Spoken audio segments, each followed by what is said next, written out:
চাহগছ কিমান কিমান নম্বৰ হয় এইটো পুলি? এইটো 22 নম্বৰ। 22 নম্বৰ ন? আৰু কি দিয়া আছে ইয়াত? ইয়াত আছে গোবৰ সাৰ দিয়া আছে। তাৰপিছত এতিয়া মেডিচিন দিছোঁ, কি নাম এইটো বুলি? ফাংগিচাইড। ফাংগিচাইড। 22 নম্বৰ পুলি ন? কিমান দিনত ৰেডি হৈ যাব এইটো? কিমান বছৰত? কিমান বছৰত এইটো 3.5 বছৰমান হ'লে একদম পুৰা ৰেডি হৈ যাব, মেচুৰেট হৈ যাব ন? পাত ছিঙিব পাৰি মানে।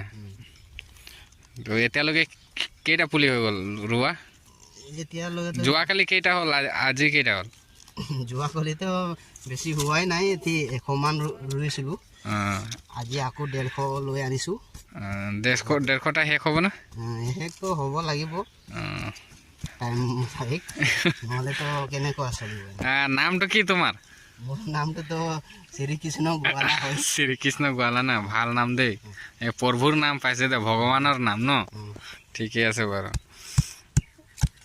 আগত কৰোবা পুলি লগাইছিলে না? মইতো আগত এনেকুৱা কামটো কৰা নাই মানে, খালি এনেইতো মই ঠংগা চংগা এনেই ঠংগা বাৰী তুলিতো কাম কৰিছোঁ, লেকিন এইটো ৰোৱাটো মানে মই এইটো কামটো মানে কৰা নাই খালি। এইটো চাওক, এনেদৰে চাহগছ চাহ পুলি ৰোৱা যায়। ইয়াত গোবৰ সাৰ দিয়া আছে, গোবৰ সাৰ আৰু মেডিচিন দিয়া আছে, কেমিকেল ফাংগিচাইড। এইটো দিলে মানে চাহগছৰ কাৰণে ভাল, কিবা পোক জোক নালাগে, সেইকাৰণে দিয়া হয়।